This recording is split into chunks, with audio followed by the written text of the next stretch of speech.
नमस्कार, मी शौनक कुलकर्णी. आपण पाहतात ॲनालायझर. ॲनालायझरचा ॲप डाउनलोड करा, यूट्यूब चॅनल सबस्क्राईब करा, आमचे व्हिडिओज लाईक आणि शेअर करा. शहरांना गर्दीचा होणारा त्रास आणि नगररचना या विषयावर आपली ही मालिका सुरू आहे. त्या मालिकेमधला छोटासा विषय म्हणजे गृहनिर्माणामध्ये सरकारी हस्तक्षेप नको, यावर आपण सध्या एक छोटी सबमालिका घेतल्यासारखी घेतोय. तिचा हा 4था ते 5वा भाग. भारताच्या स्वातंत्र्यापासून शहरीकरण सुरू झालं आणि औद्योगिकीकरणामुळे शहरीकरणाला मिळत गेलेली गती, त्यावर सरकारचे विविध रिॲक्शन्स, उपाय, उपचार आणि आजवर आता आपण पोहोचलेल्या बिल्डर्सच्या जगामधल्या गृहनिर्माणापर्यंत कसा आलो, हा प्रवास आपण बघतोय. आपण साधारण 2007-8 पर्यंतच्या मुंबई, पुणे आणि इतर महानगरांमधल्या गृहनिर्माणापर्यंतचा आढावा मागच्या 4 ते 5 भागांमध्ये पाहिला. आता इथून पुढच्या टप्प्यामध्ये आपण बघूया की आपण एखाद्या गेटेड कम्युनिटीकडे पर्यंत कसं पोहोचलो. आपलं शहर म्हणजे काय असायचं बरं? 2-4 गल्ल्या एकत्र यायच्या, तिथे एखादं झाड असायचं, झाडाखाली गप्पांचे फळ रंगायचे, आजूबाजूला एखादं चहाचं वगैरे दुकान असलं तर तिथे काही माणसं घोळकं करून उभी राहायची, आजूबाजूच्या घरांमधून देवाणघेवाण चालायची, एक कम्युनिटीचं वातावरण असायचं. व्यक्तीपेक्षा समष्टी मोठी हा भारतीय जनमानसामधला रूढ प्रघात शहरांमध्येही नसानसात भिनलेला दिसायचा. तिथपासून ते बंद दाराच्या फ्लॅट संस्कृतीपर्यंत आपण पोहोचणं, ह्याला फक्त आणि फक्त संस्कृती कारणीभूत होती का? तसं आम्हाला वाटत नाही. नगररचनेमधले काही नियम ही सगळी परिस्थिती घडवण्यामध्ये खूप मोठा हातभार लावणारे होते. आता हे साहजिकच आहे की जितकी लोकसंख्या अफाट वाढणार तितकं तुम्हाला फक्त काही जमिनीवर शहर वसवत नेता येणार नाही. तुम्हाला एकाच्या डोक्यावर एक करत हाय डेन्सिटी लोकसंख्येची घनता जास्त असणारे नगररचनेमधले विभाग निर्माण करत जावेच लागणार आहेत. कारण त्याशिवाय इतकी जास्त लोकसंख्या एका ठराविक भूभागामध्ये मावणार नाही. पण तरीही ही लोकसंख्या आपलं सामाजिक नातं तोडून शहराशी अशी एकलकोंडी कशी काय बनली, याच्या मागचे नियम काय होते, चला बघूया आजच्या भागामध्ये. 2007-8 पासून आपल्या शहरांमध्ये FSI कॅल्क्युलेशन्स जास्त मोठ्या प्रमाणात व्हायला लागली. त्याआधी ती होतच होती, शहरं उंचच होती. मुंबईमधले काही भाग आणि पुण्यामधले काही भाग तर ठरवूनच 15-16 माळ्यांपर्यंत जात होते. अगदी आरामामध्ये उंच इमारती बघण्याची आपल्या डोळ्यांना सवय होती. पण ह्याचं सार्वत्रिकीकरण झालेलं नव्हतं. तिथून पुढच्या टप्प्यामध्ये शहरांकडे माणसांचा लोंढा इतक्या मोठ्या प्रमाणात वाढला की शहरामध्ये आलेल्या व्यक्तीला 2च जागा उरल्या. एकतर तो सेमी इलिगल किंवा पॅरालिगल म्हणू अशा झोपडपट्ट्याच्या वस्त्यांमध्ये खोली घेऊन राहू शकायचा, किंवा मग स्वतःला परवडत नसलं तरी सुद्धा कुठेतरी भाड्यानी आणि मग हळूहळू करत स्वतःचे 2-3 खोल्यांचं घर घेऊ आणि त्या घरामध्ये शिफ्ट होऊ आणि मग खूप दुरून सतत लोकलनी म्हणा, बसनी म्हणा प्रवास करत आपल्या कामाच्या गंतव्यस्थळी पोहोचू, असं आयुष्य जगायला सुरुवात करायचं. शहरांची वाढ मोठ्या प्रमाणात होत होती, पण सरकारकडे इन्फ्रास्ट्रक्चर डेव्हलपमेंटसाठी तितका पैसा त्यावेळेपर्यंत उपलब्ध नव्हता. शिवाय वेगळ्या वेगळ्या मेट्रो रूट्सचं प्लॅनिंग होत होतं, पण कुठल्या ना कुठल्या कचाट्यामध्ये ही कामं अडकून थांबून राहत होती. त्यामुळे जे कामाच्या जवळचे भाग आहेत हे कृत्रिमरित्या ह्यांचा फुगवटा फार मोठ्या प्रमाणात वाढला, अशी एक 8-10 वर्ष भारतीय उपखंडानं पाहिली. यात फक्त भारत नाहीये, ढाक्यासोबतही हेच घडलं, इस्लामाबाद सोबतही हेच घडलं, कराची सोबतही हेच घडलं, अगदी कोलंबोमध्येही हाच प्रकार घडला. पब्लिक ट्रान्सपोर्टची अनुपलब्धता आणि त्याच्यावर खर्च करण्यासाठी सरकारकडे त्यावेळेस फंड्सची उपलब्धता सुद्धा नव्हती. त्यामुळे असं होतं की गरज असूनही हे पब्लिक ट्रान्सपोर्ट आपल्याला पटापट देता येत नव्हते, मेट्रोसारख्या सुविधा पटापट निर्माण करता येत नव्हत्या, कारण आर्थिक गती तितकी जास्त नव्हती. आणि मग जे भाग जवळ असतात इंडस्ट्रियल डेव्हलपमेंटच्या, शहराच्या गाभाच्या, त्या भागाच्या जवळ घनता किती वाढवायची ह्याचे काही परिमाण वेगळे वेगळे बनवले गेले. ह्याचाच पुढचा टप्पा म्हणून मग असं लक्षात आलं की जितकं तुम्ही गावाच्या पासून दूर राहायला जाता तितकं तुम्हाला अगदी छोट्या छोट्या गरजेच्या वस्तू म्हणजे किराणा मालाचं दुकान, तुमची पिठाची गिरणी, तुमच्या मुलांसाठी शाळा, त्यांच्यासाठी खेळण्याची उद्यानं, त्यांनी सेफ राहावं असं एखादं वातावरण, हे मिळणं अशक्य होत गेलं ना.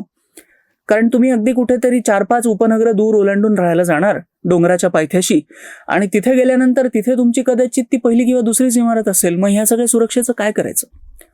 आणि मग तिथून प्रवास सुरू होतो गेटेड कम्युनिटीज नावाच्या वसाहतींचा. इथे बिल्डरांनी संधी शोधली आणि सुरू झाला हा प्रवास. एक मोठी जागा घेतली जाते, तिथे काही 7 ते 8 टॉवर्सपासनं 20-30 टॉवर्सपर्यंतची मोठी एक स्कीम आणली जाते. त्या सगळ्याला एक मोठं असं कंपाऊंड वॉल घातलं जातं आणि भरभक्कम कंपाऊंड वॉल आणि गेटच्या आतमध्ये ते एक वेगळं जग असतं. त्या जगामध्ये मग एक छोटासा स्विमिंग पूल असतो, काही उद्यानं असतात, तिथे जिम वगैरे असते, त्यांची म्हणून एक कम्युनिटी असते, तिचा कम्युनिटी हॉल असतो, त्यांचं म्हणून एक छोटंसं लोकशाही जग असतं, त्याच्या निवडणुका होतात, सणवार उत्सव होतात, तिथे गणपती बसवले जातात. पण ह्या कम्युनिटीज म्हणजे ही छोटी छोटी बेटं निर्माण झाली, ही एकमेकापासून विभक्त होती.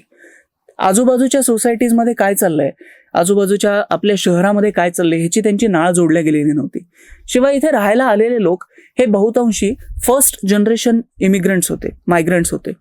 म्हणजे ती त्यांची पहिलीच पिढी होती ती जी मूळ गावाला सोडून ह्या शहरामध्ये आलेली होती. म्हणून त्या शहराशी अशी त्यांची वेगळी भावनिक नाळ सुद्धा जोडल्या गेलेली नव्हती. शिवाय झालं असं की त्या शहराच्या मूळ गाभ्यापासनं 20, 30, 50, 60 किलोमीटर दूर राहत असल्यामुळं तसे ते त्या शहराच्या संस्कृतीशी जोडल्याही गेलेले नव्हते. म्हणजे समजा मुंबई असेल तर गणपती उत्सव किंवा तत्सम वेगळे उत्सव, पुणे असेल तर तिथले काही सांस्कृतिक कार्यक्रम, हे जे शहराच्या गाभ्यामध्ये होतात ते कार्यक्रम आणि ही माणसं ही एकमेकापासून खूपच दुरावलेली होती ना. म्हणून ही एक अशी कम्युनिटी निर्माण होत गेली जी म्हणायला तर पुणे मुंबईमध्ये राहते, पण तशी रूढार्थाने ती ना त्यांच्या सांस्कृतिक स्फिअरमध्ये येते, ना ती त्यांच्या फिजिकली सुद्धा त्या शहराच्या परिघात येते. अगदी खरेदीसाठी सुद्धा ते त्या शहराच्या बाजाराचा वापरच करत नाहीत. म्हणजे ही टोटली इंडिपेंडेंट अशी एक वेगळी कम्युनिटी, वेगळी इकॉनॉमी, वेगळी इकोसिस्टम ही डेव्हलप होत गेली. आणि त्याचं एक रूढार्थाने चित्र बघायचं झालं तर ते असं म्हणता येईल की एखादं झाड आहे, त्याचे खोड आहेत, त्याचे ब्रांचिंग आहेत आणि त्या ब्रांचिंगच्या पुढे काही फळं लगडली आहेत. तसं ते एक मूळ रस्ता असतो, ढाचा, तो त्या शहरापासून निघतो, त्याचे उपरस्ते निघतात आणि त्या उपरस्त्यावर मग असे लगडलेल्या पानांच्या झुपक्याप्रमाणे या काही गेटेड कम्युनिटीज आजूबाजूला अशा लागत जातात. बरं, ह्यांचा राजकीय आवाज तरी कितीचा? कारण शहरामध्ये आपण बघतो की ज्या कम्युनिटीचा, ज्या लोकसंख्येचा राजकीय आवाज असतो त्यांना काहीतरी सांगण्यासाठी त्यांचं म्हणजे एक उघडा असतं, त्यांना मार्ग उघडा असतो. तर अशा वेळेला कमीत कमी त्यांचं रिप्रेझेंटेशन तरी दिसून येतं. ह्या कम्युनिटीजचा तसाही काही राजकीय आवाज नसायचा, कारण ते ज्या भागात राहत असायचे तिथे असं ते कदाचित ग्रामपंचायत, तिथपर्यंत महानगरपालिकेची हद्दही पोहोचलेली नसायची.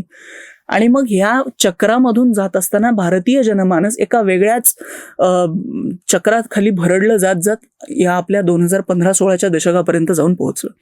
म्हणायला दशक बदललं 2010ला, पण भारतासाठी ते 2005 ते 2015चं दशक होतं. 2015मध्ये थोडीशी चक्र मग वेगळी फिरायला लागली. मेट्रो यायला लागल्या, महापालिकांच्या हद्द वाढल्या, हद्द नसेल वाढली तर वेगळ्या महापालिका स्थापन व्हायला लागल्या. नवीन शहर येत असेल तर तिथे नव्याने रिप्रेझेंटेटिव्ह दिले जायला लागले. आमदारांची संख्या वाढेल अशी आता परिस्थिती 2024 पर्यंत येणारच आहे. या सगळ्या परिस्थितीमध्ये हे नव्याने निर्माण झालेले भाग आता नव्याने स्वतःचं रिप्रेझेंटेशन, स्वतःचं एक संस्कृती, स्वतःचं एक कल्चर घेऊन जेव्हा आपल्या पुढे येतील तेव्हा 2035च्या दशकापर्यंत महाराष्ट्राचा आणि भारताचा जनमानस एक वेगळा तोंडावळा घेऊन आपल्या समोर येणार आहे. त्यासाठी आपण आज तयार आहोत का? मला तरी असं वाटतं आपण त्यासाठी आज तयार नाही आहोत. आपलं मन आजही ग्रामीण भागामध्ये खूपसं रमलेलं आहे, 1990च्या दशकामध्ये खूपसं रमलेलं आहे आणि शहरीकरणाची गती मात्र चालू असलं 2025 आणि 2035च्या आसपास जाऊन पोहोचली आहे. आपल्या इन्फ्रास्ट्रक्चरच्या डेव्हलपमेंटची गती आज तिथे नाही पोहोचलेली.